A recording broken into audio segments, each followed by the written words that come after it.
बिस्मिल्लाहिर्रहमानिर्रहीम, अस्सलाम वालेकुम। गुड मॉर्निंग, सुबह खैर। मैं हूँ मोहम्मद जुनेद अली। मैं हूँ ईशा अदनान। प्रोग्राम का बाकायदा आगाज करेंगे, उससे पहले टॉप 5 स्टोरीज। क्या शाहीन व्हाइट वॉश कर पाएंगे? पाकिस्तान और जिम्बाब्वे का आखिरी T20 मैच आज होगा। इसके बाद आपको बताएं कि अक़वाम मुत्तहिदा की जनरल असेंबली ने फलस्तीनी रियासत के क़याम का मुतालबा कर दिया। क्या मंजूर हो पाएगा? हुकूमत का महंगाई में कमी का दावा और अवाम का बढ़ती महंगाई का रोना, हकीकत आखिर है क्या?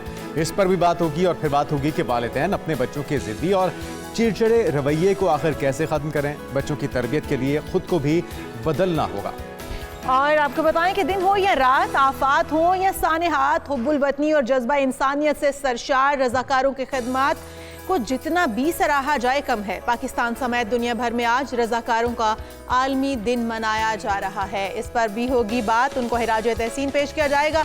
और हम वापस अपने प्रोग्राम की जानिब आते हैं तो आपको बताएं कि पाकिस्तान और जिम्बाब्वे के दरमियान T20 मैचेस की जो सीरीज़ का आखिरी मैच है वो आज खेला जाएगा। और उससे पहले हम आपको बताएं कि जूनियर हॉकी एशिया कप के फाइनल में भारत ने एक बार फिर से पाकिस्तान को 3-5 से शिकस्त दे दी है और फतह हासिल कर ली है। ओमान का शहर था मस्कत, जहां पे होने वाले जूनियर हॉकी एशिया कप के फाइनल मैच में पाकिस्तान और भारत की टीमें आमने सामने थी। सख्त मुकाबला भी हुआ है और यकीनी तौर पे फाइनल में पहुंचना भी बड़ी बात थी। पाकिस्तान को ये क्रेडिट जाता है, लेकिन मैच का पहला जो क्वार्टर फाइनल था वो इख्तिताम पर 1-1 गोल से बराबर रहा। दूसरा जो क्वार्टर था उसमें भारत ने पाकिस्तान के खिलाफ दूसरे गोल करके जो सबकत हासिल की और एक बरतरी हासिल की है गोल की, जिसके बाद तीसरे क्वार्टर में भारत ने एक और गोल कर लिया और पाकिस्तान ने ज़बरदस्त खेल का मुजाहरा करते हुए भारत के खिलाफ 2 गोल करके मैच 3-3 गोल से बराबर कर दिया। और ये वो सिचुएशन थी जहां पे लग रहा था कि कुछ भी हो सकता है। जिसके बाद चल रही थी। चौथा और आखिरी क्वार्टर था जनाब, उसमें भारत ने पाकिस्तान के खिलाफ मजीद 2 गोल करके पाकिस्तान को 3 के मुकाबले में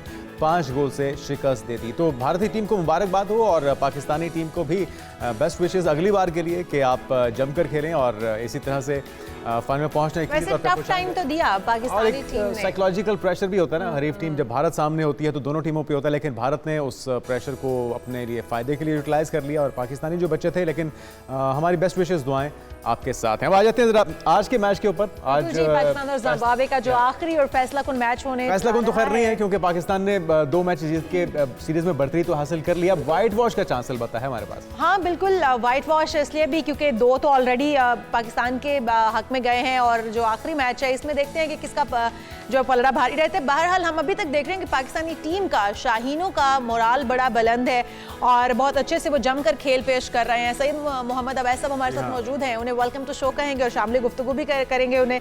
मोहम्मद अवैस, क्या समझते हैं आप, क्या जो टीम के अंदर इस वक्त खिलाड़ी खिलाए जा रहे हैं वो परफॉर्मेंस उनसे आपको उम्मीद है कि अच्छी दे पाएंगे और ये तीसरा मैच भी हम व्हाइट वॉश कर पाएंगे? और अवैस भाई, जो 4 तब्दीलियां की गई हैं जरा उस पर भी रोशनी डालिएगा। ये दुरुस्त फैसला है? देखिए, अच्छी बात है। काफी अच्छी बात आपको नजर आ रहा है कि टीम जो सी है वो अपने बैकअप प्लेस पे काम कर रही है। अगर थोड़े से पहले आप चले जाएं, आपको याद होगा कि हमारे पास एक मसला जो हमारे पास सबसे बड़ा आता था वो ये था कि चाहे आप अपने की प्लेयर्स की बात करें, बाबर की बात करें या आप नसीम शाह, जो आपके की प्लेयर्स की मैं बात कर रहा हूँ, वो हर एक मैच खेलते थे हर एक कंट्री के खिलाफ, चाहे वो जिम्बाब्वे हो चाहे कोई आपने बेशक रेस्ट देना हो, लेकिन आपके पास एक रोटेशनल पॉलिसी वाला मामला नहीं था। अच्छी बात है कि आपको नजर आ रहा है कि एटलीस्ट आपके पास बैकअप प्लेयर्स तैयार हो रहे हैं। हमेशा ये ज़हन में याद रखनी चाहिए हमें चीज के आपकी प्लेइंग 11 तब स्ट्रांग होती है जब आपकी बेंच लाइनअप स्ट्रांग हो और आपकी बेंच लाइनअप के बाद जो आपकी बैकअप टीम तैयार होती है। क्योंकि कहीं ना कहीं जो प्लेइंग 11 है उसके दिमाग में बात चल रही होती है कि यार मैं परफॉर्म नहीं करूंगा, मेरे पीछे इतने लड़के बैठे हुए मेरी जगह लेने के लिए, ताकि मैंने अपनी फिटनेस और अपनी परफॉर्मेंस के ऊपर काम करना। और अच्छी बात है कि अरफात मिन्हाज की बात कर लें, आप सुफियान मुकीम की बात करें, जो रिकॉर्ड उन्होंने पिछले मैच के अंदर बनाया, ये वो लड़के हैं जो कंसिस्टेंटली परफॉर्म कर रहे हैं। ठीक है। अच्छा, सुफियान मुकीम का आपने तज़किरा किया, उन्होंने करियर के आगाज में ही उन्होंने तारीख साज बॉलिंग करवाई है। आज के मैच से कितनी तवक्कुआत हैं वो और दीगर बॉलर्स जो हैं वो कैसी बॉलिंग करवाएंगे और किस तरह की लाइन लेंथ होनी चाहिए आइडियली? देखिए, अच्छी बात है, पाकिस्तान एक डिफरेंट कॉम्बिनेशन के साथ इस मैच के अंदर जा रहा है, क्योंकि आप पहले ही सीरीज जीते हुए हैं। एक्साइटेड हूं थोड़ा सा साहिबजादा फरहान को देखने के लिए भी। आपको पता है उसने डोमेस्टिक में बहुत ज्यादा परफॉर्म किया, लेकिन आपने जो सीरीज जिसके अंदर आप उसको चांस दिया था वो एक टफ सीरीज थी पाकिस्तान के लिए। जिम्बाब्वे की बात करें, अच्छी बात है कि यहाँ पर एक फ्री फ्लो आपको ज़हन होगा कि हम सीरीज जीते हुए अपनी एक वो एग्रेसिव जो इनिंग्स मैं कहता हूँ वो खेल सकते हैं। उसके अलावा तैयब ताहिर की बात करें, बहुत अरसे के बाद मुझे एक बैट्समैन नजर आया जो 5वें 6ठे नंबर के ऊपर जाके 150 160 के स्ट्राइक रेट से बैटिंग कर रहा है, जो कि हम उस चीज को लैक कर रहे थे। अच्छा। सुफियान मुकीम की एक चीज अगर बात करूं तो मुझे जो सबसे अच्छी चीज लगी थी उसकी कंसिस्टेंट परफॉर्मर है। मैंने कहा ना कि डोमेस्टिक इतनी वो लड़का खेला हुआ नहीं है। थोड़ा सा मैं कहता हूँ कि जिस बैकग्राउंड से वो बिलोंग करता है उसको स्टिल फिटनेस पे काम करने की भी जरूरत है, क्योंकि क्रिकेट बहुत ज्यादा पड़ी हुई है, अभी तो यंग एज के अंदर है, लेकिन जितना ज्यादा एनालिस्ट की बात करूं फिटनेस पे वो काम करेगा, क्योंकि जब आप स्ट्रॉन्ग टीम्स के खिलाफ आते हो वो चैलेंजिंग पोजीशन आपके लिए होती है, क्योंकि बिल्कुल ठीक एनालिस्ट है। जो बाहर बैठे हैं वो आपको लीड करते हैं। उस चीज को कैसे वो काउंटर अटैक करता है, लेकिन सुफियान मुकीम, अरफात मिन्हास, ये फ्यूचर है पाकिस्तान के। आपको इनको देख के चलना है। हमारा बिल्कुल सबसे बड़ा ठीक है। और इशू ये होता है ना कि हम लोग फ्यूचर को निखारना कितना ज़रूरी है, बिल्कुल आपने इसके ऊपर तो बात की है। कप्तान बड़ा इंपॉर्टेंट होता है किसी भी टीम की कारकर्दगी के लिए, उसकी परफॉर्मेंस के लिए। इस वक्त सलमान आगा को आप किस तरह से क्रेडिट देंगे, कितना बेहतरीन कप्तान साबित हो सकते हैं वो इस मैच के अंदर? देखिए, सलमान अली आगा की बात करें तो इससे पहले आपको पता है कप्तानी का उनके पास ऐसा एक्सपीरियंस था नहीं। एक ही कोई शायद मैच होगा लाहौर के लिए, कलंदर्स की बात नहीं कर रहा मैं, डोमेस्टिक की बात करूं, शायद उन्होंने एक ही मैच के अंदर डोमेस्टिक में ऐसा कप्तान बने। उनके पास कप्तानी का नहीं है इतना ज्यादा हुनर की बात करें, एक्सपीरियंस की बात करें, आपको वो नजर भी आ रहा है। चाहे उनकी बैटिंग के ऊपर वो बहुत ज्यादा, मैं कहता हूँ, हावी हो रहा है कप्तानी वाला मामला लेके। बहुत से लोग उस पर क्रिटिसाइज भी कर रहे हैं उस पोजीशन को लेकर, क्या सलमान अली आगा फिट होते हैं पाकिस्तान की ओडीआई टीम की बात करें, चाहे टी20 टीम की बात करें, कि परफॉर्मेंस उनकी ऐसा अच्छी नहीं रही है। सलमान अली आगा की बात करें, सबसे बड़ा जो एवरेज का जो मसला है सलमान अली आगा का, शायद 15 या 18 की एवरेज है, वो बहुत ज्यादा कंसर्निंग साइन है। फिर उसके बाद बॉलिंग के अंदर आपको जरूर एज दे जाते हैं, लेकिन जो बैटिंग की पोजीशन जिसमें खेलने आते हैं वो बड़ी इंपॉर्टेंट पोजीशन है। मैंने कहा ना कि जब आप बात करते हैं 5वें 6ठे बैट्समैन की, वो पोजीशन है जहां पर आपका हार्दिक पांड्या की बात कर लो, आप स्टोनिस की बात कर लें, वो बैट्समैन है जो 160 170 के स्ट्राइक रेट से खेलते हैं, जो इरफान नियाजी और तैयब ताहिर ने पिछले मैच के अंदर किया था। वो पोजीशंस बड़ी इंपॉर्टेंट है। जितनी आपके पास बैकअप प्लेयर्स आ रहे हैं, जितने बैकअप प्लेयर्स आ रहे हैं, ये बड़ा अच्छा है। और ये तभी होता है जब आप इस तरह की कॉन्फिडेंट पोजीशन में हो कि आपने सीरीज अपने नाम कर ली है और अब व्हाइट वॉश का चांस है। व्हाइट वॉश के लिए कितने पुरुमीद हैं अवैस भाई, ये भी बताएगा। फिर आपसे जानेंगे कि जो जनूबी अफ्रीका के लिए किया गया उस पर भी आपकी राय जानना चाहेंगे। देखिए, ऑब्वियसली अल्लाह करे कि आज आप वाइट वॉश करें, क्योंकि बहुत अरसे के बाद, बेशक मुझे पता है लोग थोड़ा सा तनकीद जरूर करते हैं कि जिम्बाब्वे सीरीज है, पाकिस्तान वाइट वॉश जिम्बाब्वे जैसी टीमों की है। यार जो भी करो, एक इंटरनेशनल वो भी टीम है, वो बड़े ऊपर अपना, आपको पता है, दमखम से ऊपर आती है। ऐसे किसी को कैप नहीं दी जाती कि आज जी इंटरनेशनल खेल लो, आप आके प्रॉपर एक सेटअप होता है वहां पर। अब पाकिस्तान को जाना चाहिए वाइट वॉश के लिए। मैंने कहा ना कि अच्छी बात है कि आपने चॉप्स एंड चेंजेस आज किए हैं। आज आपको आखिरी मैच है, आपने उन लड़कों को अपनी बेंच लाइनअप को भी टेस्ट किया, और ये जरूरी है क्योंकि आपने टी20 की अगर बात करूं तो आपके पास साल डेट पड़ा हुआ है टी20 की तैयारी के लिए। वनडे की बात करें तो आपके पास सिर्फ 3 से 4 महीने चैंपियंस ट्रॉफी के लिए। जो साउथ अफ्रीका सीरीज है वो ज्यादा कंसर्निंग इसलिए भी है सबके लिए, क्योंकि आपको पता होगा जो साउथ अफ्रीका सीरीज में वही जो बंच ऑफ क्रिकेटर्स हैं वो आपके ट्राई नेशन और चैंपियंस ट्रॉफी के लिए होंगे। मैंने इसलिए कहा ना कि बहुत ज्यादा उसके अंदर इतना ज्यादा दबाव मुझे क्यों ज्यादा नजर आता है साउथ अफ्रीका सीरीज के बाद स्पेसिफिकली। उसमें सारा चटाकटा खुलेगा कि कौन प्लेयर जो है वो चैंपियंस ट्रॉफी खेलेगा, कौन नहीं खेलेगा। सलमान अली आगा की बात करूं, वो ज्यादा प्रेशर में नजर आएंगे, क्योंकि उसमें बाबर ने भी वापस आ जाना है। उसमें आपको पता है और भी प्लेयर्स को वापस लाया गया है। फखर जमान अनफॉर्चुनेटली है नहीं है, लेकिन उसके अंदर फिर पता लगता है कि आपका बैटिंग ऑर्डर क्या होगा। सबसे बड़ा जो मुझे शिकायत थी यार साजिद खान की थी। आपको पता हो साजिद खान बेचारा पहले ही ये बात कर चुका था कि मैं 13 साल खेल रहा हूँ, जब भी परफॉर्म करता हूँ मैं टीम से ड्रॉप कर दिया जाता हूँ। क्योंकि जब आप सेंचुरियन की विकेट की बात करते हैं तो वहां पर बॉल स्पिन होता है। मैं खुद थोड़ा सा रिलक्टेंट था कि यार साजिद खान ने जिस तरीके की परफॉर्मेंस दी, आपने नोमान को ठीक है उसके ऊपर एज दिया, लेकिन शायद एज इसलिए दिया गया कि वो बैटिंग भी नोमान कर लेता, तो आपकी बैटिंग जो लाइनअप है थोड़ी सी स्ट्रेंथनिंग हो जाएगी यहाँ पर। लेकिन Sajid deserved a place in the Pakistan team पर। सबसे बड़ा जो एक मसला जो नजर आपको आता है वो है आप शाहीन शाह अफरीदी की जब आप बात करते हैं, लोगों को थोड़ा सा एक समझना पड़ेगा। ठीक है टेस्ट मैच है, मुझे पता है, लेकिन आप तैयारी करो चैंपियंस ट्रॉफी के लिए। आप कोशिश करते हो कि जब आप टूर्नामेंट्स नजदीक आते हैं तो अपने जो की प्लेयर्स हैं उनको आप वर्कलोड मैनेजमेंट पे आप रेस्ट देते हो, जाकर उनके ऊपर ज्यादा वर्कलोड ना पड़े और वो इंजरी का शिकार ना। आपको पता है लास्ट टाइम भी वर्ल्ड टी20 का फाइनल हम इसलिए हारे थे क्योंकि वो इंजर्ड हो गए थे इंग्लैंड के खिलाफ। अच्छा, आपने शाहीन शाह की बात की वैस भाई, मोहम्मद अब्बास की फास्ट बॉलर जो है हमारी, उनकी भी वापसी हुई है। सुफियान मुकीम भी पहली बार दौरे जनूबी अफ्रीका में जा रहे हैं, क्या तवक्कुआत हैं इनसे? देखिए, अब्बास के लिए बहुत खुश हूँ यार, बहुत अरसे के बाद आपको वापस आ रहे हैं। लोग मुझे पता है तनकीद करते थे अब्बास भाई पे कि यार उसकी पेस नहीं है, 131 128 133 की पेस पे वो करता है। ये पेसेस आजकल इंटरनेशनल में चलती नहीं है, लेकिन हमने वो भी चीज़ याद रखनी है। भी डोमेस्टिक सर्किट की बात करूं, मुझे ट्रैक रिकॉर्ड उनका भी याद नहीं आ रहा, बहुत जबरदस्त परफॉर्मेंस रही। अभी जो कायदे आज़म आपकी ट्रॉफी हुई, अगर आप 5 विकेट हॉल की बात करें, वो 23-26 दफा वो विकेट्स ले चुका है। उसके बाद जो एक वो काउंटी का पूरा जो लेके चलता है, अगर डोमेस्टिक की बात करें एक्सपीरियंस लेके चलता है, काउंटी की बात करें एक्सपीरियंस बहुत ज्यादा है उसके पास। ये वो बॉलर था, अगर आपको याद हो, वेस्ट इंडीज के अंदर जहां पर बॉल स्विंग नहीं होती, डेड विकेट्स होती हैं, वहां पर भी इसने प्लेयर्स को तंग किया। तो उसका जो एक्सपीरियंस है वो बहुत ज्यादा मैटर करेगा पाकिस्तान का, खास करके टेस्ट मैचेस के अंदर आप लेके करें। एक अच्छी चीज है कि आपका कॉम्बिनेशन, यहाँ मैंने कहा ना, आपको अच्छा नजर आ रहा है, लेकिन सबसे बड़ी चीज पाकिस्तान क्रिकेट वही है जो ऑन अ लाइटर नोट हम कहते हैं कि एक दिन कहती है कि हमें देखो, अगले दिन कहती है हमें खुदा का वास्ता ना देखो, हम पता नहीं क्या कर देंगे। आपने वही किया। सलमान अली अगा की हम बात कर रहे हैं कि आज वो कप्तान है, साउथ अफ्रीका सीरीज में वाइस कप्तान ही नहीं है। तो ये जो चीजें ना, डिस्टर्बेंस हम खुद पैदा करते हैं क्रिकेट के अंदर के, यार डिस्टर्बेंस पैदा हो, वो माहौल पूरा क्रिकेट टीम का खराब करती है। आपका चैंपियंस ट्रॉफी सर पे है, अभी ये हालात है कि हम कप्तान के तो रो रहे थे, चले कप्तान का पता लग गया, हमें वाइस कप्तान का ही नहीं पता वाइस कप्तान कौन होगा। अच्छा अवैस भाई, ये आप जो कह रहे हैं, आपने तमाम तर तबसरा किया, इससे लगता ये है कि बैलेंस टीम है, तमाम शोबों को हमने मद्देनजर रख के ये तरतीब दी है जो इस वक्त स्क्वाड का ऐलान किया गया है। तो बाद में कोई शिकवे शिकायतें तो नहीं होंगी कि इसको भी शामिल करना चाहिए था, ये अच्छी परफॉर्मेंस दे सकता है, या इसको शामिल किया जाता तो हम अच्छा खेल पेश कर सकते थे? देखिए, बैलेंस स्क्वाड तो आपका है, लेकिन मैंने कहा ना, दो नाम जो सबसे ज्यादा जो की फैक्टर जो मुझे मिसिंग लगे थे, वो एक आपका फखर जमान, क्योंकि फखर जमान की, अगर मैं पिछली इनिंग्स की बात मैं करूं, जो पिछली साउथ अफ्रीका के अंदर उन्होंने इनिंग्स खेली थी, वो मैच विनिंग इनिंग्स थी आपके लिए। आपको याद हो, one of the highest score भी, आई गेस 200 प्लस जो स्कोर है साउथ अफ्रीका के खिलाफ ही उन्होंने किया हुआ है। और फखर जमान की जो एक स्टेटमेंट दी गई है कि फिटनेस और मैच, अपना जो मैच फिटनेस की बात करें, चाहे फिटनेस की बात करें, वो बेहतर नहीं है, फॉर्म में नहीं लग रहे, तो इसलिए उनको हमने ड्रॉप किया साइड से। अब मुझे नहीं लगता, जिस तरीके से चाहे वो आप उनका 200 स्कोर उठा के देख लें, या चाहे अभी रिसेंटली जब न्यूजीलैंड के खिलाफ, आपको याद है, बड़ी तगड़ी इनिंग्स उन्होंने वर्ल्ड कप के अंदर खेली थी, तो जिस तरीके से वो बॉल को हिट कर रहे थे, बिल्कुल नहीं, क्योंकि बहुत से प्लेयर्स होते हैं जो जाके 100 को जब ऊपर टच करते हैं, तो आपको नजर आता है कि उनकी जो फिटीग लेवल है, खास करके क्रैम्प कैरी करती है बॉडी, क्रैम्प्स पड़ना स्टार्ट होते हैं। मैंने फखर में वो चीज नहीं देखी, फिटनेस उसकी थी, लेकिन मुझे नहीं पता कि क्यों नहीं सिलेक्ट किया गया। शायद वही बात है कि साइम अयूब के साथ आपको लगता है कि ये जो परफॉर्म नहीं कर पा रहे हमारे सीनियर खिलाड़ी, किसी किस्म का अब भी कोई दबाव है उन पे? क्योंकि आकिब जावेद का भी बयान सामने आया, वो कहते हैं कि शाहीन आफरीदी चैंपियंस ट्रॉफी में वो चाहते हैं कि जिस्मानी और जहनी तौर पर ताज़ा दम हो। तो क्या कोई तनाव है, कोई परेशानी है कि उन्हें टीम से निकाल ना दिया जाए? क्योंकि ओवरऑल जो सिलेक्टर्स हैं उनके ऊपर भी उतना ही दबाव है जितना कि प्लेयर्स के ऊपर है।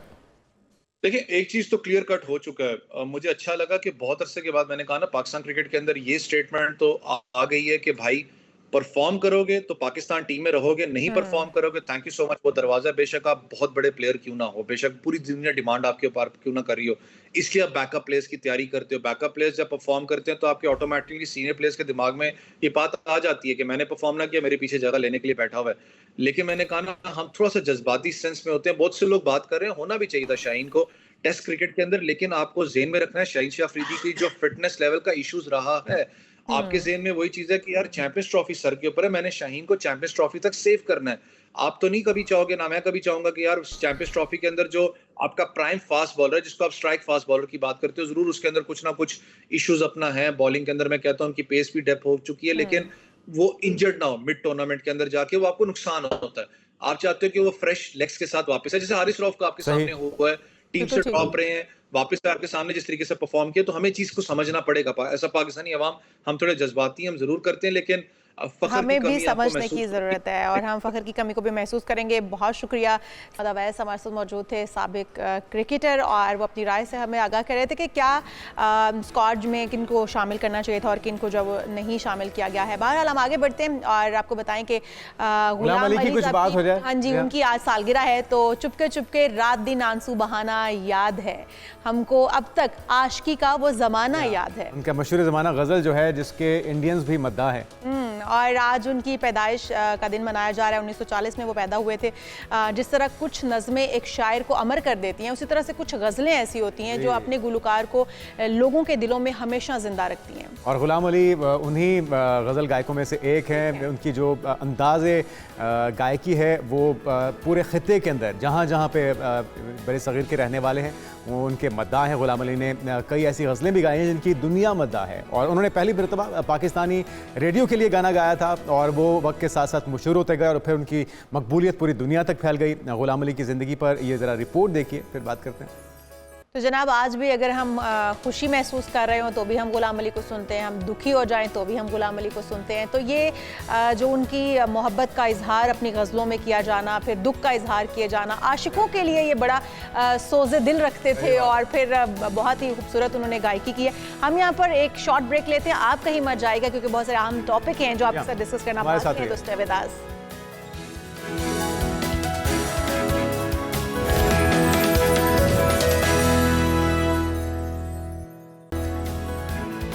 अजीम, वेलकम बैक। कुछ बात हो जाए फ़लस्तीनियों के मसाइल की, उन पर ढाए जाने वाले मज़ालिम की, और उसमें एक नई पेशरफ्त है जो कि खुशाइन तो है, और वो ये कि अक़वाम मुत्तहिदा की जनरल असम्बली ने फ़लस्तीनी रियासत के क़याम का मुतालबा कर दिया है, और अक़वाम मुत्तहिदा की जनरल असम्बली ने इसराइल से मकबूजा फ़लस्तीनी इलाकों से निकलने का भी मुतालबा करते हुए फ़लस्तीनी रियासत के क़याम के लिए करारदाद मंजूर कर ली है। और जनरल असम्बली ने 8 के मुकाबले में 157 वोटों से ये करारदाद मंजूर की है, और अमेरिका और इजराइल ने करारदाद की मुखालफत की जगह की, जबकि 7 ममालिक ने वोटिंग में हिस्सा ही नहीं लिया है। तो इस पर बात करने के लिए मंसूर जाफर साहब हमारे साथ मौजूद हैं, मशरक़ वस्ती अमूर। वेलकम टू शो कहेंगे आपको मंसूर साहब।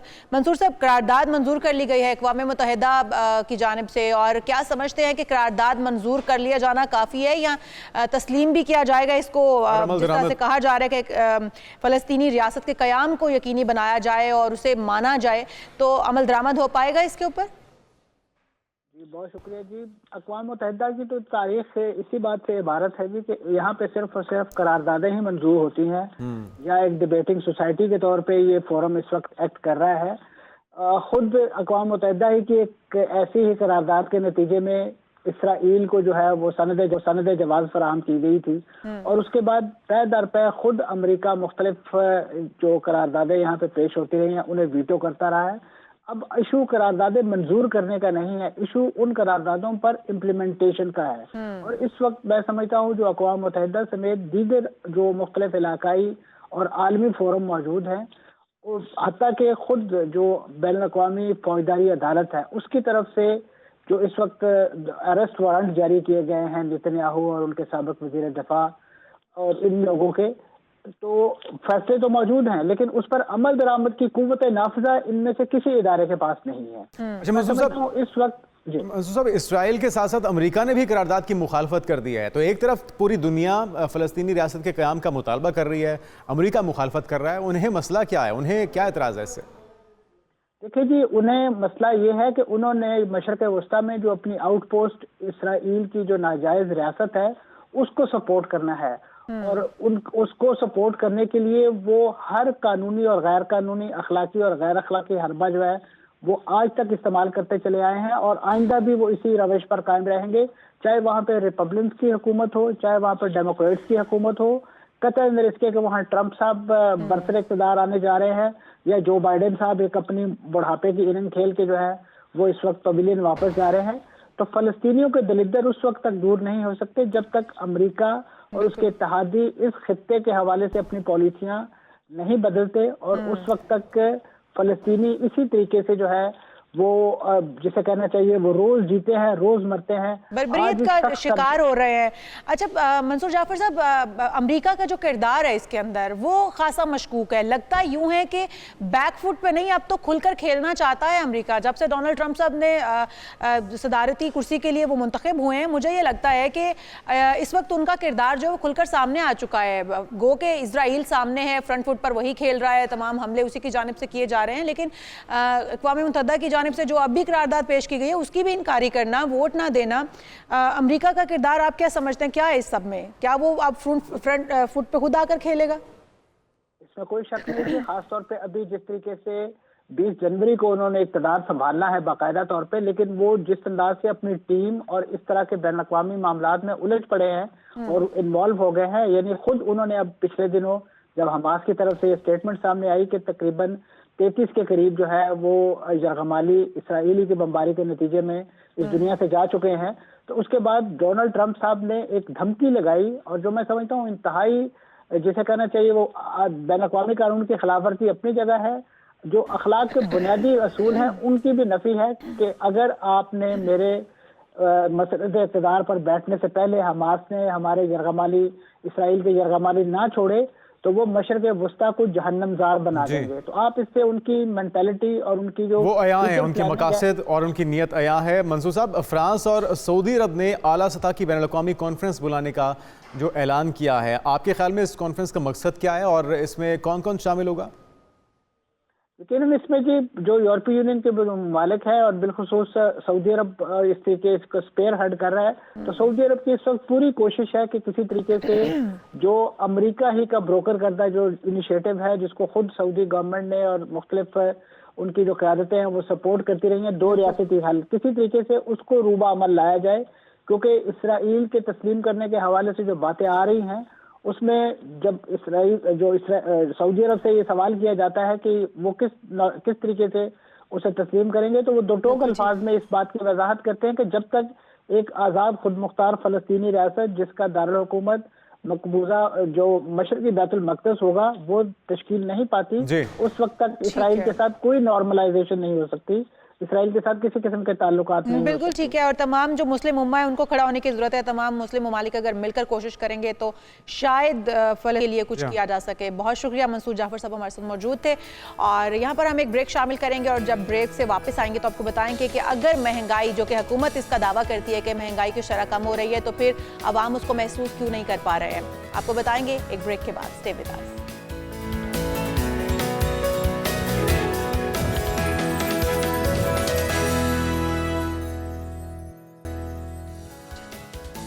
प्रोग्राम में एक बार फिर से आपको खुशामदीद कहेंगे। नाज़रीन, वफाकी वज़ीर ख़जाना मोहम्मद औरंगज़ेब ये कहते हैं कि मुल्क की मईशत बेहतरी की जानिब गामज़न है।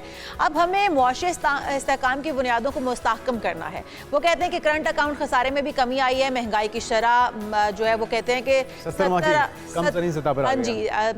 की सतह पर आ गई। तो क्या ये इसका कोई है ताल्लुक हकीकत से भी? और फिर साथ साथ वो कहते हैं कि हाउसिंग का जो किरदार है, शोबा हाउसिंग का, वो मईशत में बड़ा अहम किरदार अदा करता है। तो हम ये सुनते हैं पहले उनकी गुफ्तगू, उन्होंने क्या कुछ कहा, फिर उसके ऊपर हम बात करते हैं। That as much as we are now focused कि IMF के साथ कल क्या है, आज क्या है, immediate economic turnaround, taxation पे क्या है, energy reforms में हम क्या कर रहे हैं, SOEs के साथ क्या कर रहे हैं, privatization, two existential problems, और ये हम sequentially नहीं लेके चल सकते। ये इंतजार नहीं कर सकते कि ये 3 साल का प्रोग्राम कंप्लीट हो जाए and then we deal with it. We made some good progress over the years, but practically no one is convinced that this is going to work or this is working. हम आपको पूरी support देंगे। जहां हमने 3-4 साल पहले जो experiments किए वो दोबारा नहीं होंगे, ना स्टेट बैंक में होंगे, ना मिनिस्ट्री ऑफ फाइनेंस में कोई ऐसी बात करेगी। वज़ीर ख़जाना की गुफ्तगू आपने सुनी है। पाकिस्तानी करेंसी में भी इस्तेकाम नज़र आ रहा है, लेकिन जो अवामी शिकायत हैं वो जो कि तू हैं, और अवाम ये मानने को तैयार नहीं है कि मईशत में बेहतरी आ रही है या महंगाई में कमी आ रही है। अवाम की राय क्या है इस सारी सूरत हाल पर, ज़रा वो भी जानिए। हर चीज़ महंगी हो गई है, कोई भी चीज़ सस्ती नहीं रही। झूठ बोल रहे हैं सारे, नहीं समझ आ गई। जो आ रहे हैं पैसा लपेट रहे हैं, बाहर के मुल्क में बिल्डिंगें बना रहे हैं। भाई ये इनका गलत दावा है। महंगाई में कोई फ़र्क नहीं पड़ा, महंगाई तो हद ज़्यादा होगी। आई समझ के अंदर बेटा, बाकी जो है तुम्हारे सामने मुल्क के हालात। मेरे पे आज आखिरी डेट है, बिल मेरी जेब के अंदर पड़ा है, 9,000 रुपये का बिल भेजा है। 152 यूनिट हैं, 9,000 का बिल है। अब बता मैं कहाँ से भरूँ? पेट्रोल सस्ता नहीं हुआ, पेट्रोल महंगा हुआ, उसके असरात आएंगे। बिजली सस्ती नहीं हुई, उसके असरात आएंगे। बिजली महंगी होगी, हर चीज़ खर्चा ज़्यादा हो जाएगा। बिजली के हिसाब से ही जो है ना वो माल बनेगा। जब माल महंगा बनेगा तो माल भी महंगा होगा, सस्ता होने का नाम नहीं होगा। महंगाई हुई पड़ी है, गरीब बंदा क्या करे? बिजली के बिल आ रहे हैं, हुकूमत ने कुछ नहीं करा हमारे लिए, तो कुछ नहीं करा। अब गरीब बंदे हैं, हम क्या करें?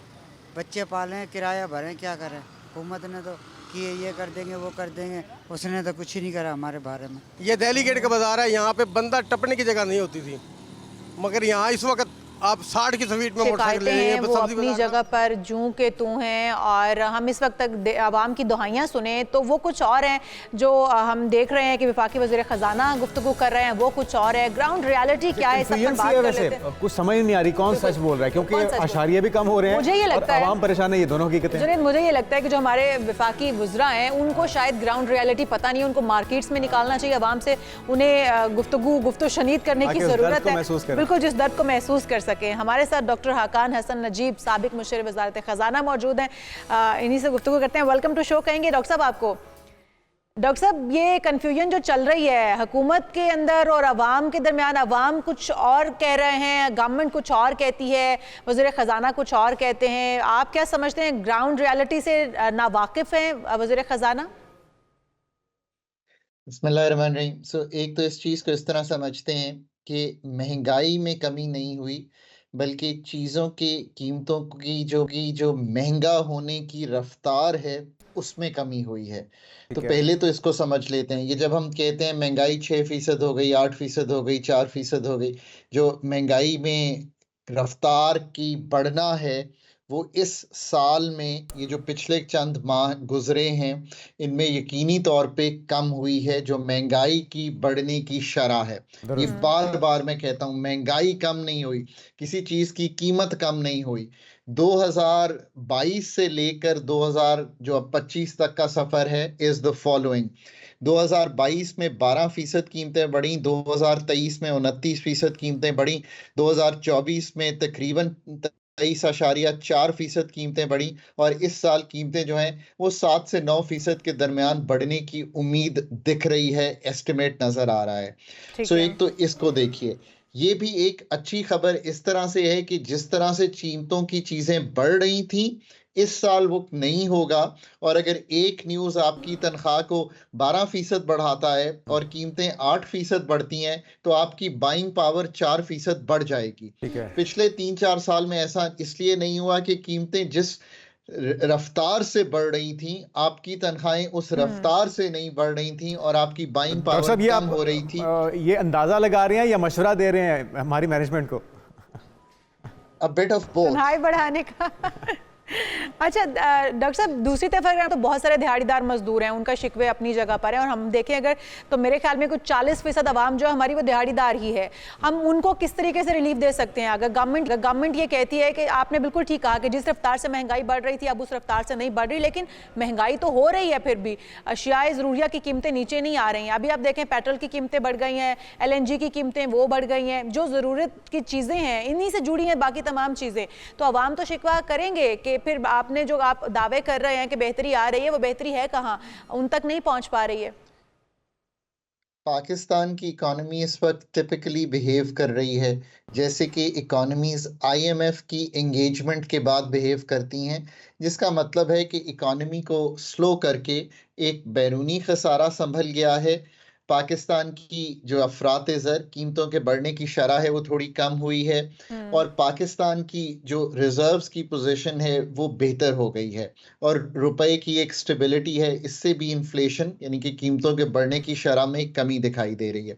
बहुत हाई बेस इफेक्ट है, यानी कि पिछले साल से पिछले साल 2 साल पहले 29 फिर 24 जब इतनी कीमतें बढ़ी हों क्यूमुलेटिवली पिछले 3 साल में 78% क्यूमुलेटिव इन्फ्लेशन हुई है। तो इस साल अगर उसके ऊपर 4, 4.5 या 5% इस महीने में हुई है तो लोगों को ये फील हो रहा है, इसलिए लोग ये कह रहे हैं। हुकूमत आपको ये बता रही है कि जो कीमतों के बढ़ने की रफ्तार है उसमें कमी आ गई है और नुमायां कमी है, ये बात ठीक है। अब जो आप कह रही हैं, देखिए रिलीफ एक ही तरह की होती है।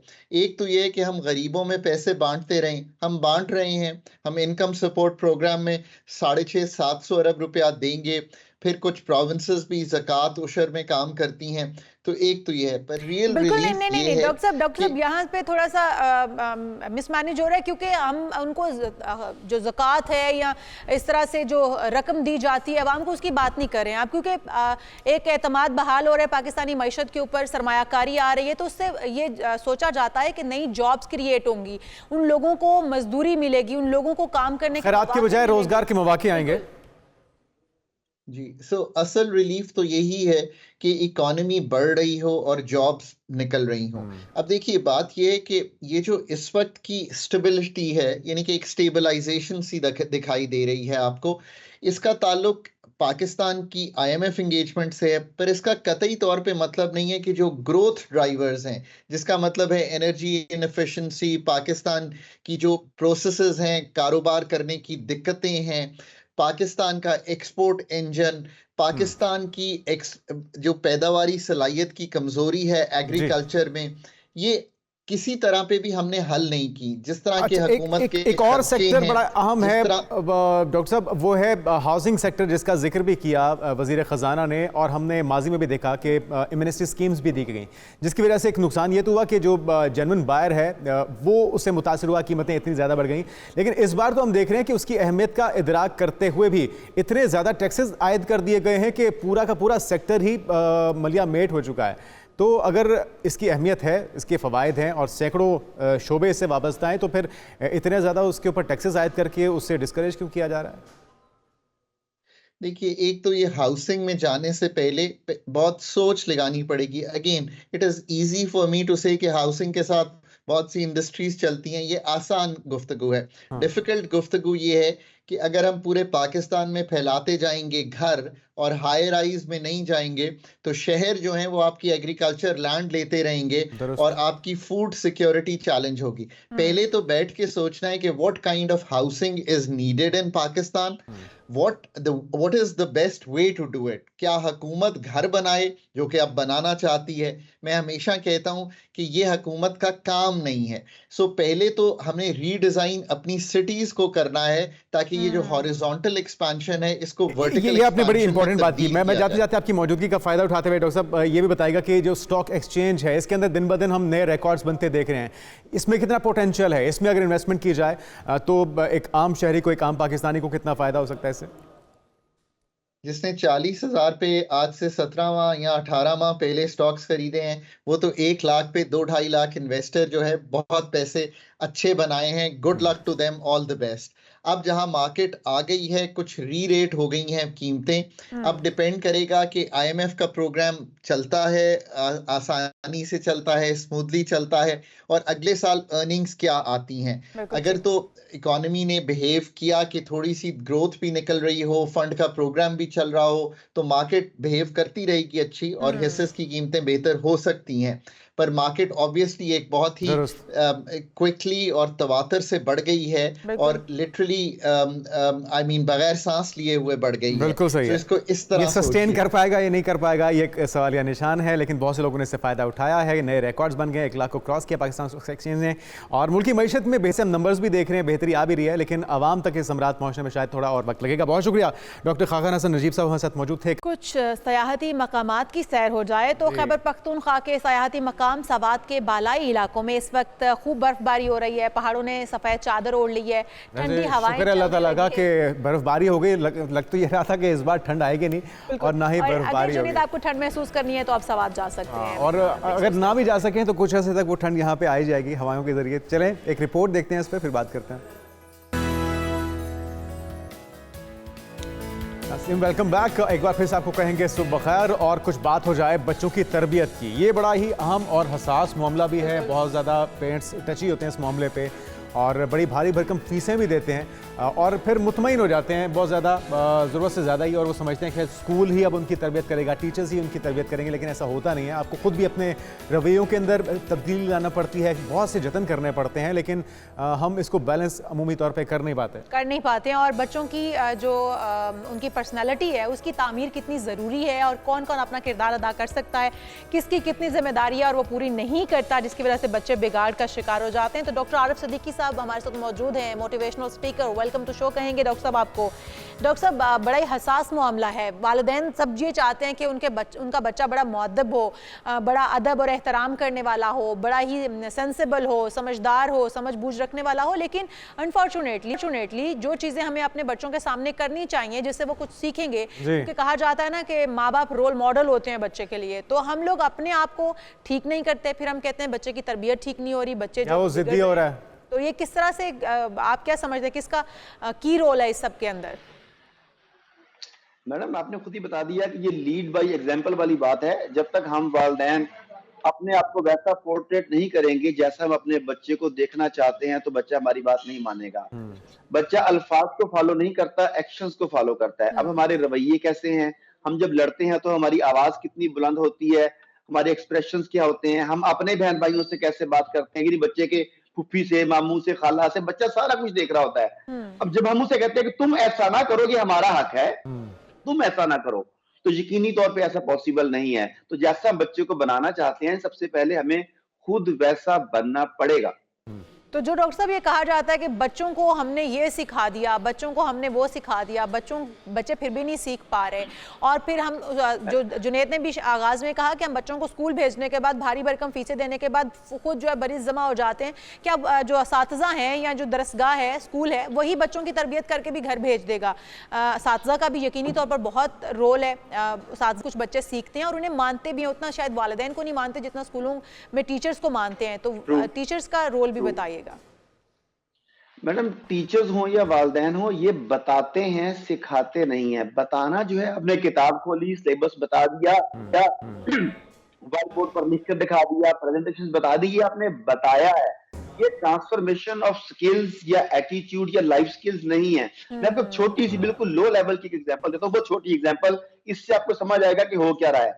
हमारे मोहल्ले में एक वो दूध दही की जिस तरह दुकान होती है, वहां पर गया मैं, तो वो बाप बेटे में कशीदगी नजर आ रही थी चेहरों से। तो बाप ने मुझे कहा कि सर बड़ा अच्छा हो गया आप आ गए, जरा मेरे बेटे को बताएं कि कुरान मजीद में माँ बाप की इज्जत के बारे में क्या हुक्म है। अब मैं अपने ज़हन में लफ्ज तराश रहा था कि वो बेटा बोला तंज़िया अंदाज में कि सर जी ये भी बताना कि कुरान मजीद में ये कहां पर लिखा हुआ है कि जवान औलाद को गालियां देके बुलाओ। अब देखें कि आप बता तो रहे हैं कि माँ बाप आपकी इज्जत करो, लेकिन आगे से दूसरा सवाल क्या है। मैं पेरेंट्स को एक और चीज की तरफ उनकी तवज्जो दिलवाना चाहूंगा कि हम बच्चों को बताते हैं कि माँ बाप का अदब करो, हदीस है वह अदबिरु आबाउकुम, लेकिन इसी हदीस का दूसरा हिस्सा है वह अकरिमु औलादकुम, अपनी औलाद की तकरीम करो, अपनी औलाद की इज्जत करो, ये हुक्म है। अब देखिए कि हमारे घरों में आसपास औलाद की कितनी तकरीम की जाती है, या उसे हर वक्त डांटना, डपटना, नसीहत करना, हर चीज पे डांट डपट भी बच्चे को डिमोरलाइज करती है। अच्छा, एक चीज ये भी है डॉक्टर साहब कि हम कहते हैं कि बच्चों के साथ दोस्ताना रवैया रखना चाहिए ताकि अपनी हर अच्छी चीज़ या बुरी चीज़ या जो भी चैलेंज का उन्हें सामना है वो आपके साथ शेयर करें, लेकिन फिर उन्हें ये भी खौफ हो जाता है कि अगर हम ज़्यादा दोस्ताना हो गए कहीं हमारी बात की वक़्त ना कम हो जाए या बच्चे हमें बहुत ज़्यादा ईजी ना लेने लग जाएं, हमारा एहतराम ना छोड़ दें। इस चीज़ के अंदर दोस्ताना रवैया भी हो और बच्चे आपका एहतराम भी करें, इसको बैलेंस कैसे किया जाए? मैं वालिदैन की इस ओपिनियन से एग्री करता हूं कि दोस्ताना रवैया उस हद तक होना चाहिए जहां एहतराम की लाइन क्रॉस नहीं होनी चाहिए।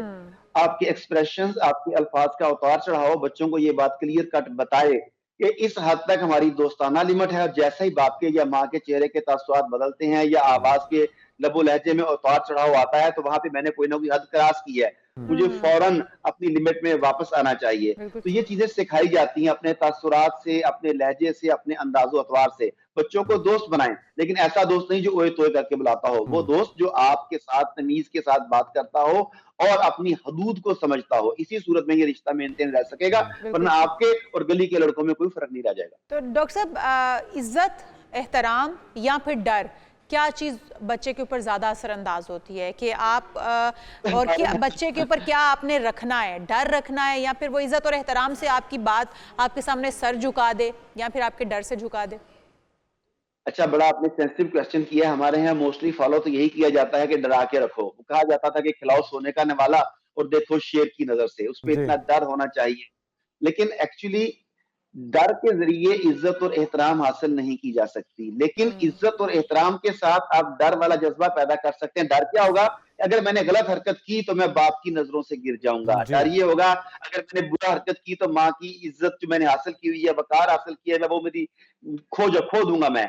इज्जत और एहतराम के जरिए जो चीज आप हासिल कर सकते हैं वो डर के जरिए हासिल नहीं कर सकते। डराएंगे तो बच्चा अपनी चीजें शेयर नहीं करेगा आपसे, तो बच्चे को आप में गैप बहुत ज्यादा पैदा हो जाएगा। तो इज्जत और एहतराम के साथ आप तमाम फायदे हासिल कर सकते हैं। तो I will request, I will suggest कि आप इज्जत और एहतराम को कमाएं और इसके जरिए नस्लें आपके साथ जुड़ जाएंगी। अच्छा डॉक्टर साहब, एक चीज़ और भी, अगर मुआवजा थोड़ा सा हम कर लें मगरबी माशरे के साथ, यहाँ पे हमारा एक कल्चर है, हमारी रिवायात हैं, हम बच्चों को गलती पे डांट भी लेते हैं, और अगर बच्चा कुछ बड़ी गलती करता है तो बाज़-औक़ात थप्पड़ भी लगा देते हैं।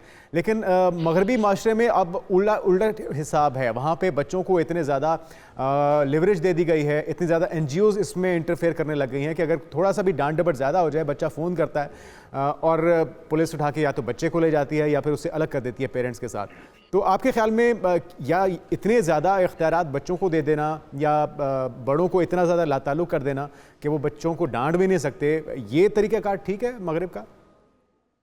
देखें, जजा और सजा ये कानून कुदरत है। कुरान पाक पूरे को देख लें, वो जजा और सजा के गिर्द घूमता है। अपनी रियासत के कानून को देख लें, वो जजा और सजा के गिर्द घूमती है। आप अपने इदारे जहां बैठे हुए हैं, इस इदारे के कानून को देख लें, ये जजा और सजा के गिर्द घूमते हैं। बिल्कुल इसी तरह हमारा घर जो है, ये भी जजा और सजा के गिर्द घूमता है, तालीमी इदारे भी।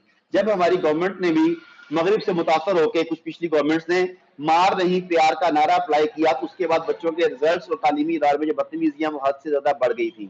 मेरा ये ख्याल है कि ये कोई अच्छी पॉलिसी नहीं है। माँ और बाप को ये इख्तियार है कि वो बच्चे की सरजनिश कर सकें, डांट डपट कर सकें, और बाज़ औक़ात की बड़ी गलती हो तो थोड़ा बहुत उसे हल्की फुल्की जो फैंटी जो आप कहते हैं वो भी लगाई जा सके। देखिए, मैं जहां पर इस वक्त खड़ा हूं, इसके पीछे मेरे वालिदैन की फैंटी शैंटी शामिल है। अगर वो फैंटी ना होती तो मैं शायद गलियों में घूमने फिरने वाला एक आम सा लड़का होता। मुझे सख्ती की गई, मुझे बताया गया घर में आने की टाइमिंग क्या है, घर में रहने के आदाब क्या है, मेहमानों से कैसे मिलना है, पढ़ना कैसे है। जब मुझे खास डिसिप्लिन दिया गया, उस डिसिप्लिन के लिए सख्ती की गई, तो उसके नतीजे ने आरिफ सिद्दीकी को डॉक्टर आरिफ सिद्दीकी बना दिया। अगर वालिदैन ऐसा ना करते तो फिर आरिफ सिद्दीकी डॉक्टर आरिफ सिद्दीकी तो ना होता। बहुत खूबसूरत बात की आपने डॉक्टर साहब। हम सब ने कहीं ना कहीं मार भी खाई है, झिड़कियां भी खाई हैं, वालिदैन की बातें सुनी है, तभी हम लोग इस जगह पर पहुंचे हुए। तो हम अपने बच्चों से भी उम्मीद करते हैं, उनसे यही तवक्कुआत करते हैं कि अगर हम उन्हें कुछ कह दें कड़वा कसीला तो वो भी सुनकर बर्दाश्त कर लें। लेकिन आजकल बच्चों की बर्दाश्त उतनी नहीं है। मैं आपकी तवज्जो दिलाना चाहूँगी, तालीम और तरबियत हमने स्कूल में, माँ बाप ने खुद भी कोशिश की, स्कूल में भी हो रही है, तालीम भी वो हासिल कर रहे हैं, तरबियत भी शुरू हो गई। बच्चे को कॉन्फिडेंट बनाना ये कितना ज़रूरी है, क्योंकि उसने सोसाइटी में सर्वाइव भी करना है, उसने नौकरियाँ भी करनी है, उसने बिजनेस भी करना है। तो अपने बच्चे को कॉन्फिडेंट किस तरह से बनाया जाए। हम बहुत सारे बच्चों को देखते हैं बड़े कॉन्फिडेंट होते हैं, बहुत सारे बच्चे हम देखते हैं कि तरबियत बहुत अच्छी है, वो किसी के साथ बदतमीजी भी नहीं करते, आप जनाब से बात करते हैं, उनकी तमाम इक़दार रवायात उनके अंदर मौजूद है, नजर आती हैं, लेकिन कॉन्फिडेंट नहीं है वो बच्चे। मैडम, कॉन्फिडेंस, बोल्डनेस और बदतमीजी, इसमें एक बारीक सी लाइन है। एक तो हमें इस बात को शुरू में समझ लेना चाहिए। मैंने कई वालिदैन को ये गलती करते देखा है कि वो बच्चों को बोल्ड बनाने के चक्कर में, कॉन्फिडेंट बनाने के चक्कर में, वो जो हद फासिल है बदतमीजी वाली, उससे भी क्रॉस कर डालते हैं। उसके बाद वो बच्चा उनसे भी और सोसाइटी में भी बदतमीजी कर रहा होता है। एक तो ये बात है, हद फासिल को जरूर समझिए। उसके बाद कॉन्फिडेंस बच्चा कैसे होता है, जब उसे अपनी जात के ऊपर एतमाद हो, जब उसे अपने कहे हुए अल्फाज के ऊपर एतमाद हो। अब अगर स्कूल या वालिदैन उसे मुअद्दब तो बना रहे हैं, मगर उसे एतमाद नहीं दे रहे कि तुम खुद भी कुछ कर सकते हो। वो सारी जिंदगी उसे मोहताज बनाकर रखना चाहते हैं कि मेरी मर्जी के बगैर तुमने कुछ नहीं करना। देखिए, सिंपल सी बात है कि जो माँ अपने बच्चे को गोद से नहीं उतारती, वो बच्चा चलना नहीं सीखता। जो माँ अपने बच्चों को खुद शॉपिंग करने की परमिशन नहीं देती, बच्चा सारी जिंदगी अपनी चॉइस की चीज नहीं खरीद सकता, उसकी डिसीजन मेकिंग ही नहीं रहती। इसी तरीके गेम्स का मामला, एजुकेशन का मामला, शादी का मामला।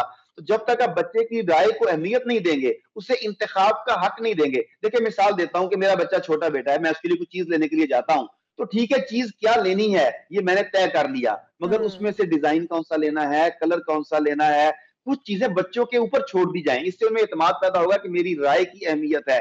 जो बात मैं कहता हूं, मेरे वालिदैन उसे मानते हैं, मेरे असातिज़ा उसे समझते हैं, मेरे दोस्त उसे समझते हैं। घर से एतमाद देंगे तो बाहर से एतमाद मिलेगा।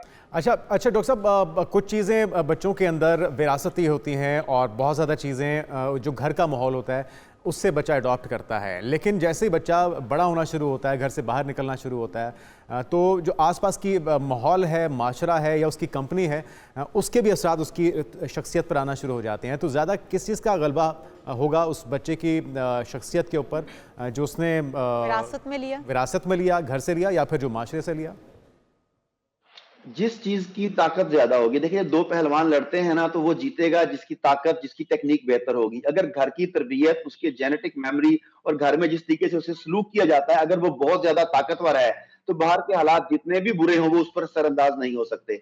ऑन द अदर हैंड, अगर बाहर के हालात ताकतवर हैं, जहां वो सोसाइटी में जा रहा है और घर वालों ने जो चीजें उसे दी हैं, जो इन्फ्लुएंस उसके ऊपर छोड़ा है, वो देर पा नहीं है, तो फिर वो मध्यम है, इसका मतलब है कि बाहर के हालात उसके ऊपर असरअंदाज हो जाएंगे। तो ये पर्सन टू पर्सन वेरी करता है। अगर मैं अपनी बात करूं, हमें बाहर की चीजों ने बिल्कुल इन्फ्लुएंस नहीं किया, हमने घर की चीजों को साथ लेके चला और बाहर की अच्छी अच्छी चीजों को ऐड ऑन करते रहे।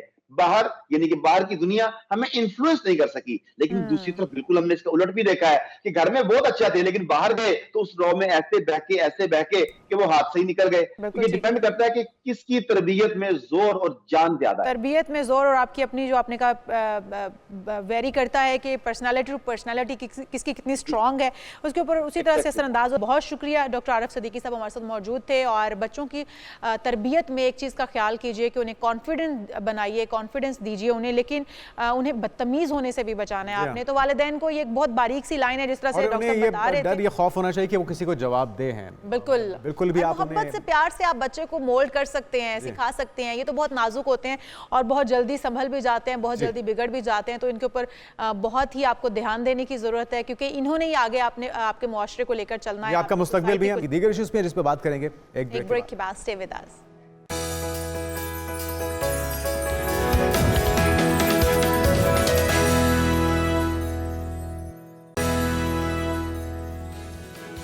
प्रोग्राम में एक बार फिर से आपको खुशामदीद कहते हैं। नाज़रीन, आपने ये गाना भी सुना होगा, हम माएँ, हम बहनें, हम बेटियाँ, कौमों की इज्जत हमसे है।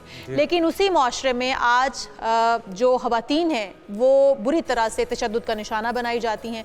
कहीं पर घरेलू तशद्दुद का निशाना बनाई जाती हैं, कहीं पर हरासमेंट का निशाना बनाई जाती हैं, तो कहीं पर इज़्ज़तों के नाम पर कत्ल कर दी जाती हैं।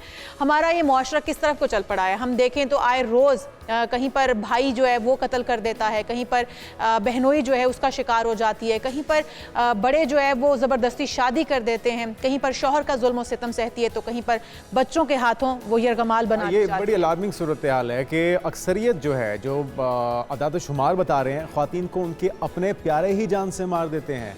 और ये हम नहीं कह रहे, बल्कि एक रिपोर्ट में इंकशाफ किया गया है। और हर रोज़ ख़वातीन और लड़कियां जो हैं 140 लड़कियां या ख़वातीन या तो अपने करीबी रिश्तेदार या साथी या उनके हस्बैंड के हाथों कत्ल हो जाती हैं, जिसका ये मतलब है कि हर 10 मिनट में एक औरत या लड़की को कत्ल किया जा रहा है। 2023 की अगर बात की जाए तो 85,000 ख़वातीन और लड़कियों को जानबूझकर कत्ल कर दिया गया था। और इनमें से 60% कत्ल यानी 51,000 कत्ल किसी करीबी साथी या ख़ानदान की फ़र्द की जानिब से किए गए थे। अलार्मिंग सूरत हाल है। डॉक्टर सदाकत अली, माहिर नफ्सियात, हमारे साथ मौजूद हैं। डॉक्टर साहब, आपको वेलकम कहेंगे पाकिस्तान मॉर्निंग में। ये अलमिया ही है कि माएँ, बहनें, बेटियाँ जो कि इज़्ज़त हैं किसी भी घराने की, उन्हें उनके अपनों की तरफ से या तो तशद्दुद का निशाना बनाया जाता है या मार दिया जाता है। ये हम किस तरफ जा रहे हैं? असल में इसको ज़रा ब्रॉडर पर्सपेक्टिव में देखने की ज़रूरत है। ये सिर्फ माओ बहनों या बेटियों का मसला नहीं है। फैमिली मेंबर्स एक दूसरे के साथ बहुत ज़्यादा तशद्दुद करते हैं। इसमें जो सिनफ है उसका कोई ख़ास मामला कोई सामने नहीं है। हकीकी मामला ये है कि जितने करीब के रिश्ते होते हैं उनमें एक दूसरे के साथ बुरा सलूक करना, तशद्दुद करना और कत्ल तक का कदम उठाना निस्बतन आम है। मैं आपको ये बात बताऊंगा कि दुनिया में तकरीबन हर साल कोई 5 लाख लोग दूसरे लोगों के हाथों कत्ल होते हैं, लेकिन 10 लाख लोग अपने हाथों कत्ल होते हैं, जबकि 2 करोड़ लोग अपने आप को ख़त्म करने की सालाना कोशिश करते हैं, जिसमें से 10 लाख कामयाब होते हैं। बिल्कुल ठीक है। अब देखने में आया कि जो 5 लाख लोग दूसरे के हाथों कत्ल होते हैं उनमें अक्सरियत फैमिली मेंबर्स की है। उनमें सबसे बड़ी अक्सरियत मियाँ के हाथों बीवी और बीवी के हाथों मियाँ की है। तो ये कोई खसूसी तौर पर अगर हम इस पे नज़र डालें कि ये फैमिली मेंबर्स के दरमियान क्या ऐसी चीज़ है जो उनको एक दूसरे से गुस्सा करने, एग्रेशन करने, मारपीट करने और कत्ल तक अदम बर्दाश्त है असल मसला या कुछ और है? ये अदम बर्दाश्त का मामला है? ये असल मसला ये है कि जो इंसानों का जो एनिमल ब्रेन है, जब वो ज्यादा एक्टिव हो जाता है तो जानवरों का तरीका अपने मामलात को निपटाने का मारपीट ही है। इंसानों को चूंकि मुज़ाकरात की एक सहूलत अल्लाह ने दे रखी है, लेकिन जब वो इसको तर्क कर देते हैं तो फिर मारपीट दूसरी ऑटोमेटिक चॉइस होती है, जो कि सीखने का काम नहीं है, सीखा सिखाया काम है, क्योंकि इंसान के अंदर एक जानवर पहले से फिट है।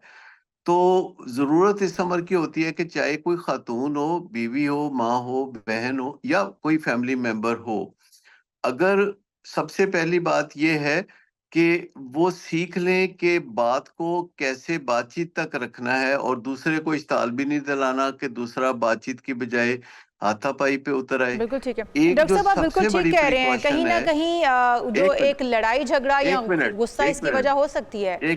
जी, एक मिनट पहले मेरी बात जरा सुन लीजिए कि जो सबसे आसान नुस्खा है किसी खातून के लिए या फैमिली मेंबर के लिए कि वो अपने दूसरे फैमिली मेंबर से किस तरह अपना तहफ़्फ़ुज़ करे, वो ये है कि वो अलल अलान ये बताता रहे शुरू से ही कि अगर मेरे साथ कोई बुरा सलूक किया जाएगा तो मैं इसको राज में नहीं रखूंगा या नहीं रखूंगी, क्योंकि घरों में जो मजलूम होता है वो बड़े शद्दोमत से इस बात को छुपा के रखता है कि कोई दूसरा फैमिली मेंबर उसके ऊपर जुल्म कर रहा है। इससे जुल्म बढ़ने का मामला बहुत आगे चला जाता है और बात कत्ल तक पहुंचती है।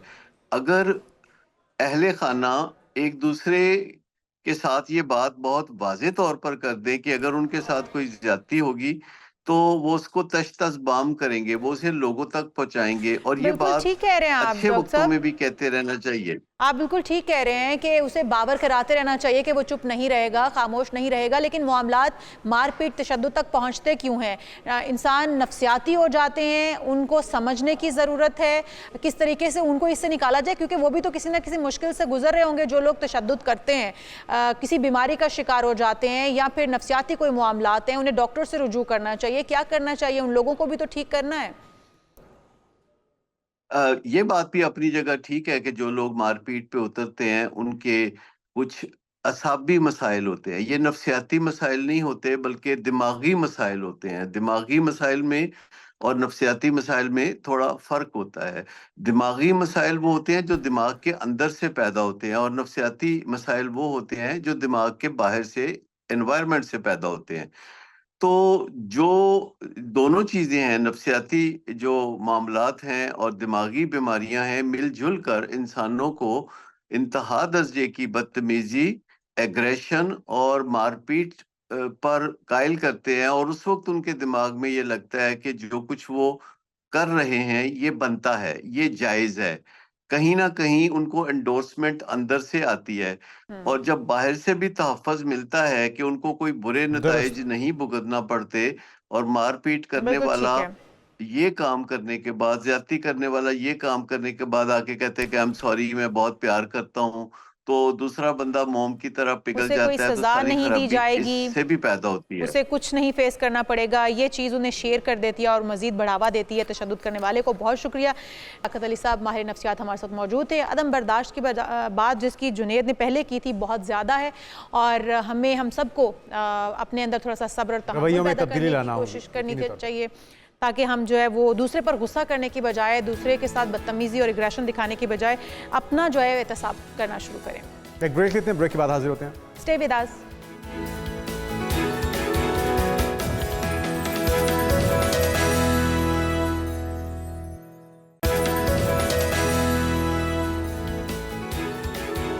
Welcome back. कुछ बात हो जाए इस मौसम की मुनासबत से खिलने वाले फूलों की। लाहौर का जिलानी पार्क जो कि गुले दाऊदी की नुमाइश के लिए मशहूर है, वहाँ पे तैयारियाँ जो हैं अब आखिरी मराहिल में दाखिल हो चुकी हैं। और चेयरमैन PHA रुकन पंजाबी असम्बली गजाली सलीम बट ये कहते हैं कि नुमाइश 10 रोज़ तक जारी रहेगी। भरपूर हमने इंतजाम किए हैं और उन्होंने लोगों को दावत भी की है कि ज़्यादा से ज़्यादा आइए और अपने आंखों को खीरा कीजिए, इससे लुत्फ़अंदोज़ होइए। उन्होंने कहा है कि 25 रोज़ तक ये नुमाइश जारी रहेगी और आप हर रोज़ आएँ कुछ देर के लिए और इन फूलों से लुत्फ़अंदोज़ हो। अल्लाह ताला की बनाई के फूल हैं, बिल्कुल अल्लाह ताला की बनाई हुई इस तख्लीक से फ़ायदा उठाएं। कितने खूबसूरत रंगों के ये फूल हैं। 200 से ज़ायद इकसाम के ये गुले दाऊदी के फूल रखे गए हैं और यकीनी तौर पर आपकी आंखों को तरावट से ठंडक से मिलती है। हमारे साथ हमारे नुमाइंदा राना वहीद मौजूद हैं जिलानी पार्क से ही, जो कि गुले दाऊदी नुमाइश के इस वक्त तमाम इंतजाम देख रहे हैं, और PHA डायरेक्टर गजाली सलीम बट भी उनके साथ मौजूद हैं। तो जानते हैं उनसे कि अब तक कहाँ तक तैयारियाँ पहुँची हैं, कितने इकसाम के फूल और कब तक ये तैयारियाँ मुकम्मल हो जाएंगी।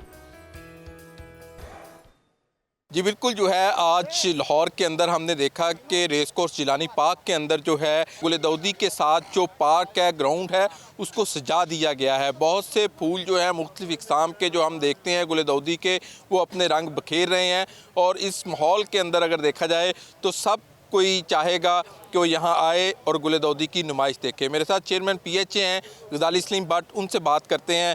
सर क्या कहेंगे, कितना प्यारा माहौल बना रहे हैं, पीछे लोग काम कर रहे हैं और इस गुल दाऊदी एक स्पेशल फूल है जिसकी जो सालाना नुमाइश है उसकी तैयारी कैसी जा रही है? बिस्मिल्लाहिर्रहमानिर्रहीम। देखें जी, ये पूरा साल जो है पूरी वर्किंग करते हैं इसके ऊपर, और जितने भी वर्कर्स हैं और जितने भी हमारे डायरेक्टर्स हैं और DG साहब हैं मिलकर मुख्तलिफ नर्सरियों में इनको पैदा करते हैं और 20-25 दिनों के लिए ये फूल होते हैं। और अब ये नुमाइश इंशाल्लाह ताला कल जो हो रही है उसमें हमारी CM साहिबा भी आ रही हैं जो ख़ुद एक फूल की तरह हैं। और इंशाल्लाह ताला जब आप देखेंगे, हमारी कोशिश ये है कि जब वो यहाँ एंटर हों तो बनिस्बत पहले सालों के ज़्यादा बेहतर हो, ज़्यादा खूबसूरती हो और ज़्यादा हमें एक जाज़ब नज़र आए। और दूसरी बात यह है कि मैं लाहौर के लोगों को, लाहौरियों को ये कहूँगा कि आप 20-25 दिन रोज़ आएँ और आके इन फूलों को देखें। जिस तरह ये फूल खूबसूरत है इसी तरह लाहौर खूबसूरत है। कितने दिन ये जारी रहेगी? ये तकरीबन 20 से 25 दिन जारी रहेगी। 25 दिन इसकी लाइफ होती है। तो इसकी तैयारी में कितना वक्त लगता है और कितनी मालियत से ये तैयार होते हैं फूल? देखिए, मालियत जो है वो तो काफ़ी ज़्यादा है, लेकिन अगर हम लोग ये देखें कि हम लोग 20-25 दिनों के लिए, और जिस तरह का टेंस माहौल था पीछे बना हुआ, इसका बना हुआ था, स्मोक का बना हुआ था, उसके बाद कुछ अल्लाह ताला की ख़ास मेहरबानी हुई, कुछ बुज़ुर्गों की दुआओं से कुछ स्मोक कम हुई, कुछ जो मेहनत की गई, जो एनवायरनमेंट वालों ने मेहनत की, इसमें कोई डाउट नहीं है कि दिन रात उन्होंने खुद भी मेहनत की और वो लोग और वो कारखाने जो ये स्मोक पैदा करते थे उनके ऊपर भी काबू पाया। अब स्मोक अब ख़त्म हो चुकी है और अब ये फूलों की नुमाइश शुरू होने लगी हैं। लाहौर जो है वो खूबसूरत है, लाहौर लाहौरी हैं। आएँ जी, फूल देखें और फूलों के साथ खुद भी महकें और इनको भी महकें और इसको भी देखें। और इस वक्त यहाँ पे जो तैयारियाँ हैं वो जारी हैं। ये मुख्तलिफ इकसाम के मुख्तलिफ रंगों के फूल हैं और गुल दाऊदी की ये स्पेशल नुमाइश जो है खूबसूरत रंगों के ये फूलों की नुमाइश है। आप भी ज़रूर जाइए। और जिस तरह से कह रहे थे गजाली सलीम भट्ट के पंजाब की CM पंजाब खुद भी फूलों की तरह हैं और वो भी आए यहाँ पर, उन्होंने आना है दौरा करने के लिए भी, तो यकीनी तौर पर अब तो लोग जो है वो ज़रूर जाएंगे वहाँ पर विजिट करने के लिए, इन फूलों से लुत्फ़अंदोज़ होने के लिए। वैसे भी बागों का शहर है लाहौर, तो इस खूबसूरती को आप भी देखिए, इससे महसूस होइए और यकीनी तौर पे एक ख़ास मौका भी है। आगे बढ़ते हैं और बात कर लेते हैं लंदन की बस की, जिसके चर्चे हैं डबल डेकर बसें। अब आप उसका मज़ा लाहौर में भी ले सकते हैं और काफ़ी अरसे से हुकूमत पंजाब की तरफ से ये सर्विस शुरू की गई है, जिसमें ख़ासतौर पे जो टूरिस्ट होते हैं, बाहर से आने वाले हैं, वो तो महसूस होते ही हैं, और लोकल्स भी, जो पुरानी इमारतें हैं, जो विरसा है लाहौर का, आपने लुत्फ़अंदोज़ होते हैं। आपने कभी इस पे बैठ के? मेरी ख्वाहिश है कि मैं भी दोनों ट्राई कर ली हैं, लंदन वाली भी, पाकिस्तान वाली भी। पाकिस्तान की जो है उसमें कुछ अपना मज़ा है, क्योंकि जब आप जाते हैं तो आप बैठते हैं उसके अंदर, तो आपको वो तमाम अहम तारीखी मकामात दिखाते हुए पूरे लाहौर के वो वापस अपने मकाम तक पहुंचती है। नाज़रीन, आपको उस मौजू की तरफ लिए चलते हैं। बात हो रही थी डबल डेकर की, उस पर सैर करने वालों की, और मेरी जिस तरह मैं पहले भी कह रहा था कि ख्वाहिश है कि उस पर सफ़र कर सकूं। आप बताइए, आपका एक्सपीरियंस कैसा रहा? मेरा बहुत अच्छा एक्सपीरियंस रहा। मैंने गाड़ी जाके पार्क की, टिकट लिया और फिर उसके ऊपर जो मैंने ट्रैवल किया, तो पूरे जो आपको लाहौर तो फिर ऊपर वाले फ्लोर पे बैठ के ऊपर वाले फ्लोर, अगर सर्दी नहीं है ज़्यादा तो आप ऊपर बैठ के एंजॉय कर सकते हैं। हवाएं अगर चल रही हैं, अच्छा आजकल का मौसम तो मेरे ख्याल में बहुत आइडियल मौसम है। और आप अगर जाते हैं तो आपको पूरे तारीखी मकामात की सैर करवाई जाती है। ज़बरदस्त। तो ये एक यादगार एक्सपीरियंस हो सकता है। जब भी लाहौर आइए, इसकी सैर कीजिए। रूबारूज ने रिपोर्ट तैयार की है, वो भी देखिए। जी बिल्कुल, जुनैद निशाल, आज हम लाहौर की साइट सीइंग बस पर मौजूद हैं, जिसे डबल डेकर बस के नाम से लोग जानते हैं। टूरिज़्म के लिए, लाहौर के टूरिज़्म के लिए इससे बेहतर जो है वो अपॉर्चुनिटी आपको नहीं मिलेगी, क्योंकि यहाँ से लाहौर का एक डिफरेंट व्यू नज़र आता है। और इस बस पर चलते हुए आपसे बात करना यकीनन मुश्किल है, क्योंकि हवा का दबाव भी है। बहुत इंजॉय कर रहे हैं हम। ज़रा आपको थोड़ा सा बच्चों की यहाँ पे अटखेलियाँ भी दिखाएंगे, नौजवान भी इंजॉय कर रहे हैं और भरपूर लुत्फ उठा रहे हैं लाहौर को देखने का। कुछ लोगों से बात भी करने की कोशिश करते हैं ज़रा, और देखते हैं कि क्या रिव्यूज़ हैं। अस्सलाम वालेकुम। वालेकुम सलाम। कैसा जा रहा है ये टूर? जी बहुत अच्छा जा रहा है। हम लोग स्पेशल इस्लामाबाद से आए हैं। मैंने ऑनलाइन रिव्यूज़ भी देखे थे, काफ़ी अच्छे होते हैं डबल डेकर बस के, तो हमें बहुत शौक था लाहौर घूमने का। तो अब हम आए हैं, देखते हैं, एंजॉय करें। अभी तक बहुत अच्छा टूर जा रहा है, तो होपफुली आगे भी अच्छा ही जाएगा। जी आपको कैसा लग रहा है? बहुत मज़ा आ रहा है। मैं पहली दफ़ा लाहौर सही से देख रही हूँ, तो इसलिए मुझे यहाँ ज़रूर लेके आया था साथ कि यहाँ जाना है। लाहौर वाला कुछ नारा तो लगा रहे जिन्हें लाहौर नहीं देखा, वो जम्या ही नहीं। अब कर रही थी, आप किसी गहरी सोच से लाहौर को देख रही हैं, लगता है कोई ख़ास चीज़ ऑब्जर्व कर रही हैं? नहीं ऑब्जर्व तो नहीं करी, वैसे ही मैं देख रही कि वाकई आपको ना एक एरियल व्यू मिल रहा है लाहौर का ना। It's very pleasant, it's very wonderful, very different perspective. क्या आप मतलब आप नीचे जब हम लोग खुद ड्राइव करते हैं तो हम लोग खुद, असल में मैं खुद ड्राइव करती हूँ हर जगह। So today I am enjoying someone else is driving and I am enjoying. कुछ और यहाँ पे बच्चे मौजूद हैं, फुल हल्ला गुल्ला कर रहे हैं, बातचीत कर लेते हैं। क्या क्या हो रहा है भाई? आप तो बड़ा एंजॉय कर रहे हैं यहाँ पे बस में। आज मैं पहली बार इस बस में आया हूँ, वरना मैं अपनी पूरे लाइफ टाइम में मैं इस बस में नहीं आया। बताइएगा कि कितना रिस्पांस आता है? मैं देख रही थी कि एक्साइटमेंट तो बहुत ज़्यादा होती है। बिल्कुल ऐसे ही है, मतलब एक तो आप 14.5 feet above from the ground level Lahore को एक बड़ा यूनिक स्टाइल से देखते हैं, जो इस राइड की एक एग्जैक्टली फैसिनेटिंग है। और उसके अलावा बच्चे जो हैं उनके लिए ये एक लेयर राइड है, मतलब वो अपने प्लेयर के लिए आए हैं। कुछ लोग हैं जो यहाँ पे हिस्टोरिकल जो सिग्निफिकेंस है लाहौर की उसको देखने के लिए आते हैं, और कुछ जो है वो वैसे ही इंजॉय करने आते हैं जैसे लोग कर भी रहे हैं। जी, ये थी लाहौर की साइट सीइंग बस, जो कि आप एक्सपीरियंस उस वक्त ही कर सकते हैं जब आप यहाँ आए और यहाँ से देखें। तो hope to see you there कि हम अब दोबारा जब आपके साथ आए तो आप लोग हमारे साथ यहाँ पर मौजूद हों और लाहौर की असल खूबसूरती को देख सकें। बहुत ही ज़बरदस्त एक्सपीरियंस है और वक्त की कमी थी, हम पूरा दिखा नहीं पाए, लेकिन ये और जिस तरह से बच्चा कह रहा था, कुछ 6-7 साल का बच्चा था, कि मैंने अपनी पूरी लाइफ में ये ट्रिप नहीं किया, आज मैंने किया, तो आपको भी यकीनन करना चाहिए। जुनैद, आपने तो पूरी जिंदगी गुजार दी। करना चाहिए, इसको प्लान करते हैं। और अभी फिलहाल आगे बढ़ते हैं नाज़रीन, क्योंकि वक्त की कमी है। जाते जाते आपको ये बताएं कि पाकिस्तान समेत दुनिया भर में आज रज़ाकारों का भी आलमी दिन मनाया जा रहा है। और दिन हो या रात, आफात हो या फिर सानिहात, हुब्बुल वतनी और जज्बा इंसानियत से सरशार रेस्क्यू के जो रज़ाकार होते हैं, इनकी खिदमत को जितना भी सराहा जाए कम है। और इसी सिलसिले में 5 दिसंबर के दिन को खुसूसी तौर पर इनकी काविशें हैं, उन्हें खराज तहसीन पेश करने के लिए मनाया जाता है। बिल्कुल जी, पहली बार अक़वाम मुत्तहिदा की जानिब से 1985 में ये दिन मनाने का ऐलान किया गया था। रज़ाकार किसी भी मुआशरे का कीमती असासा होते हैं, जो बिला मुआवजा बगैर किसी लालच और तमा के मुआशरे की तामीर और तरक्की में अपना किरदार अदा करते हैं। तो आज हम इन्हें खराज तहसीन पेश करते हैं और यहीं पर प्रोग्राम का वक्त हो चुका है ख़त्म। हमें दीजिए इजाज़त, कल फिर हाथ। अल्लाह हाफ़िज़।